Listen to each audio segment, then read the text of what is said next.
Hello, my name is Jim Meadows. Welcome to Volume 1 of the series Manual Therapy. This volume concerns the scan examination and differential diagnosis. The scan examination is probably the most important of the examinations that the therapist will carry out. It protects the patient's health by its potential for demonstrating serious pathology. Once mastered, it takes only a few minutes to complete, and when its returns are considered, is extremely cost-effective. Designed by Dr. James Syriacs originally for physicians, it is intended to generate a medical diagnosis. However, many patients attending for physical therapy arrive without benefit of this examination for one reason or another. This examination must be carried out either by the physician or the therapist before any treatment is undertaken. It is important to understand that no single test result will afford a diagnosis. It is an integration of all of the results, both positive and negative, that will lead to the appropriate treatment or management program. The term scanning examination is unfortunate in that it implies a superficial investigation. In fact, this examination is perhaps the most comprehensive, non-biomechanical clinical examination available for the musculoskeletal system.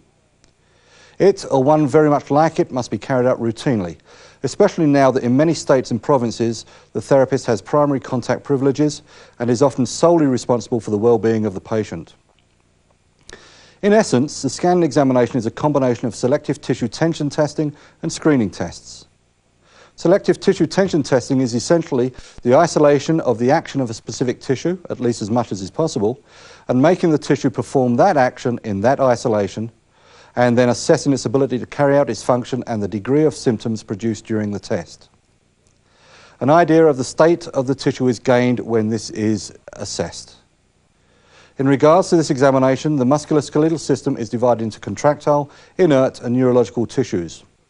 Contractile tissue includes muscle, tendon, and the tenoperiosteal junction. Inert tissues are the joint capsule, ligament, articular surfaces, synovium, and meninges. Neurological tissues are, of course, the brain, spinal cord, nerve roots, spinal nerves, nerve trunks, and peripheral nerves. Certain tissues, because they are easily affected by both passive and resisted tests, may be considered as falling into either group. These include the bursae and bone. To test the contractile tissue, the muscle is made to contract isometrically, thereby reducing the contraction's effect on the joint tissues and so minimizing the risk of a false positive. Inert tissue is evaluated by passive movements, ligament stress, and dural tests.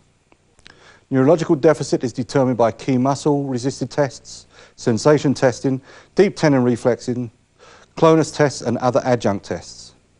The second part of the scan are the peripheral screening tests. These are quick, non-comprehensive, and non-specific tests that indicate if a particular joint or region requires a proper examination. These must not be used to generate a definitive diagnosis and can only include, not exclude, a joint as being dysfunctional.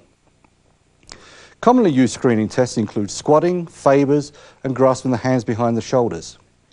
This video would demonstrate a series of tests that are more comprehensive yet still quite fast. Of course, while the objective examination is important, the subjective cannot be ignored. In the history, the patient profile, site, severity, nature, irritability, and constancy of symptoms must be sought, as must the mechanism of injury, if any, onset and offset and behaviour of symptoms, exacerbating factors, previous episodes and treatment, medical history, medications, and the results of objective investigations must all be queried.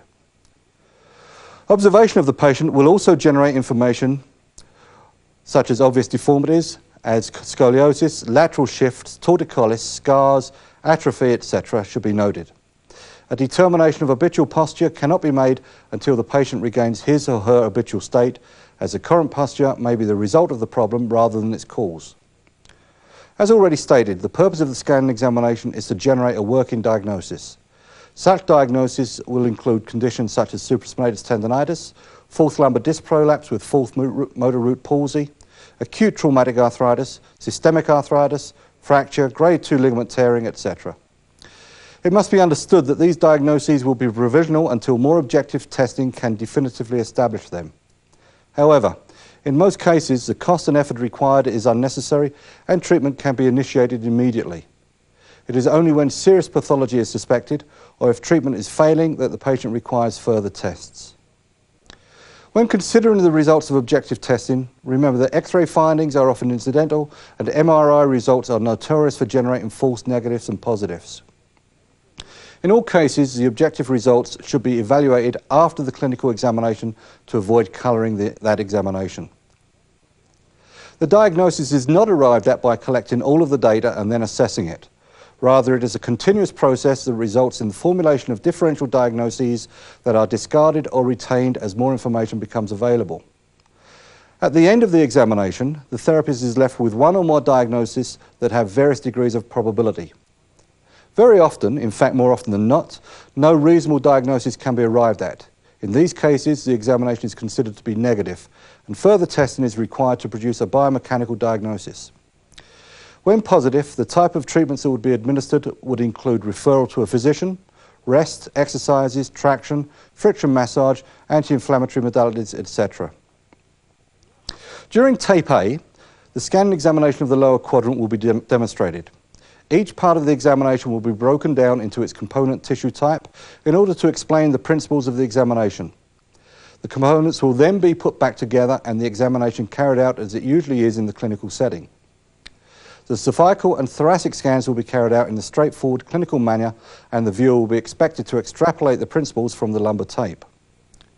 The peripheral passive movement and stress tests have been demonstrated on volumes 3 and 4 and are therefore not included in this tape. Thank you.